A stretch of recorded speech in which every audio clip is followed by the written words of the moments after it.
इमरान खान साहब की जो पिटीशन थी उसको मंजूर करते हुए कलअदम करार दे दिया है सुप्रीम कोर्ट ने। 2-1 का फैसला है कि जो नैब अमेंडमेंट्स हुई थी वो कलअदम करार दी जाती है। और ये कहा गया है मेजॉरिटी जजमेंट में कि आर्टिकल 9, 14, 24 और 25 की खिलाफ वर्जी है नैब अमेंडमेंट्स। और साथ में ये भी कहा गया है कि इससे पब्लिक बड़े पैमाने पे मुतासिर होती है, क्योंकि अनलॉफुली जो स्टेट रिसोर्सेज होती हैं डेवलपमेंट प्रोजेक्ट्स के लिए वो प्राइवेट हाथों में चली जाती है, जिससे गुर्बत में भी इजाफा होता है और इससे जो क्वालिटी ऑफ लाइफ और इनजस्टिस है उसमें कमी आती है। लेकिन जो इख्तलाफी नोट है इसमें जस्टिस मंसूर अली शाह साहब का, उनका नुक्ता नज़र ये है कि पार्लियामेंट का इख्तियार है कि वो नैब लॉ बनाए, तो इसी तरीके से उनका इख्तियार ये भी है कि वो उस लॉ को अमेंड करें या मुकम्मल तौर पर ख़त्म कर दें। और साथ में ये भी उन्होंने कहा है कि जब तक बियॉन्ड डाउट ये ना हो कि ये फंडामेंटल राइट्स का इशू है, तब तक जजेस को पार्लियामेंट के इख्तियारात के हवाले से फैसले नहीं देना चाहिए। आप कैसे देखते हैं इस जजमेंट को? देखिए, मैं समझता हूँ कि ये बात ज़्यादा काबिल आप एतबार कहें या रीज़न के करीब है कि जो फ़ैसला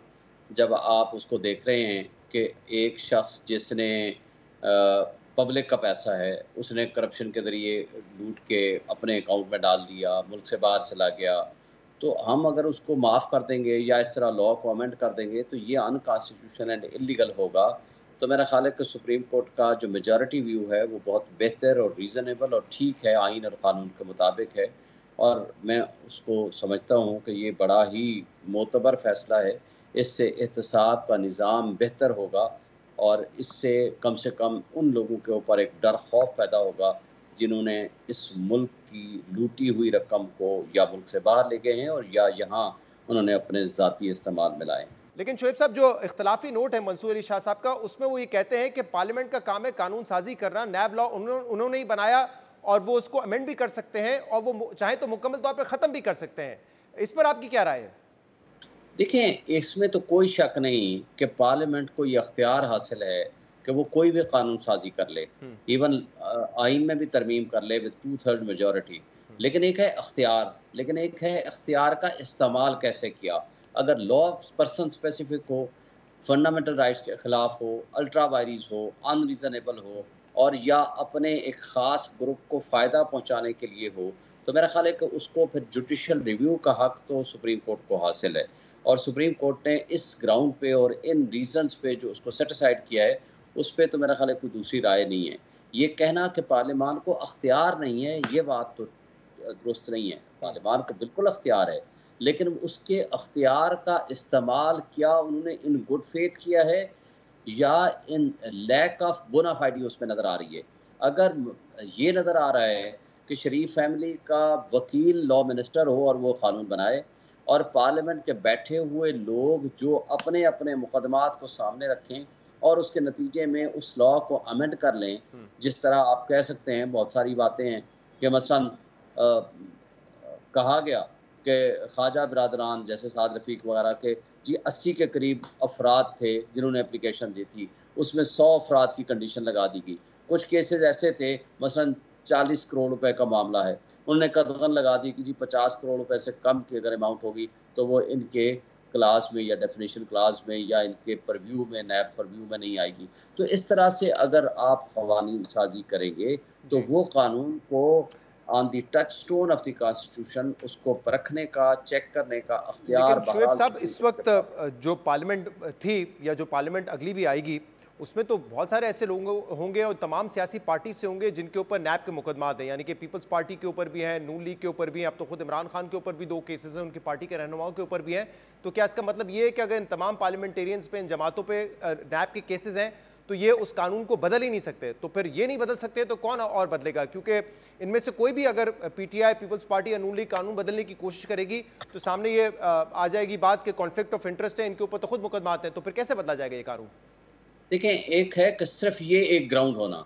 कि कन्फ्लिक्ट ऑफ इंटरेस्ट हो गया और आप चूँकि इसमें मुल्ज़िम है तो इस वजह से आप कानून नहीं बदल सकते। लेकिन दूसरी बात है कि उसके साथ कपल्ड विद रीजंस भी होना चाहिए ना। आप मसलन एसेट्स बियॉन्ड मीन्स का केस है, उसके अंदर आपने लिख दिया है कि ये उसका अगर 1 करोड़ रुपए उसकी आमदनी है और अगर उसके अकाउंट में या उससे साबित हो जाता है कि 1 बिलियन भी अगर उसके पास है, तो भी नैब साबित करेगा कि ये करप्ट प्रैक्टिसेस के पैसे हैं और ये उससे नहीं पूछा जाएगा कि ये बताएं कि आपके पास ये 1 बिलियन कहाँ से आ गया।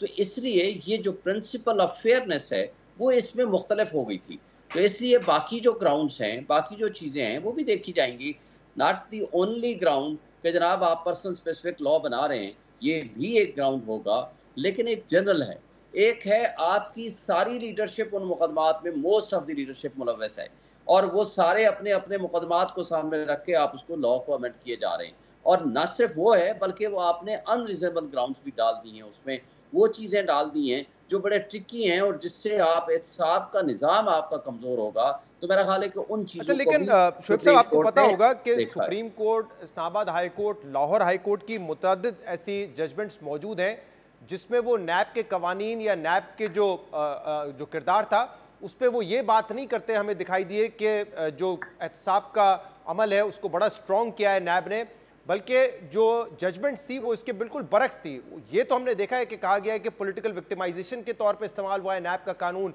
ये तनकीद भी होती रही है कि सियासी इंजीनियरिंग के तौर पे इस्तेमाल किया गया ये कानून, जो पावर में होता है वो इस्तेमाल करता है। तो जजमेंट्स तो इस किस्म की थी, फिर क्या वजह है आपको लगता है कि सुप्रीम कोर्ट ने आज तमाम जो अमेंडमेंट्स थी उसको उड़ा दिया है?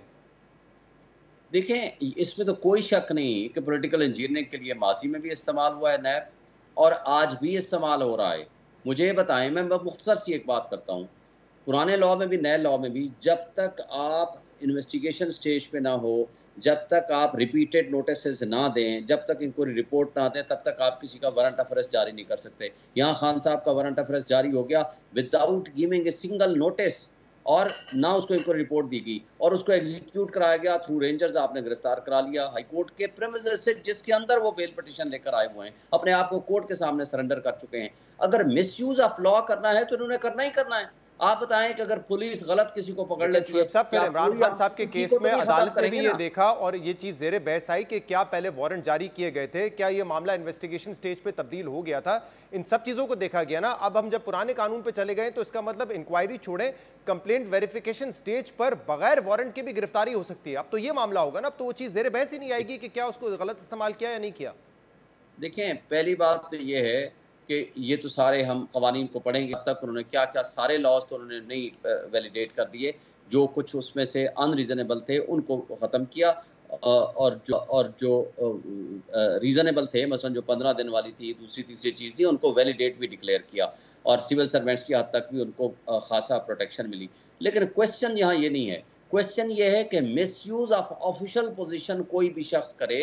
तो उसका ये मतलब नहीं है, मसलन जैसे मैंने आपको गुज़ारिश की कि अगर आप कोई पुलिस वाला गलत तरीके से पर्चा काट देता है, तो क्या हम सीआरपीसी और पीपीसी को तो नहीं बदलेंगे ना? कानून तो दुरुस्त है, कानून का इतलाक़ करने वाले, कानून का इस्तेमाल करने वाले और उसको पॉलिटिकल इंजीनियरिंग के लिए इस्तेमाल करने वाले लोगों का रवैया गलत है। तो लिहाज़ा फॉर दैट पर्पज़ हम उसको चेंज करेंगे और उस हद तक हमारा ख़्याल है कि जो अनकॉन्स्टिट्यूशनल एंड अनरीज़नेबल इसमें अमेंडमेंट्स थी, उसको सुप्रीम कोर्ट ने अच्छा, डिक्लेयर ये किया।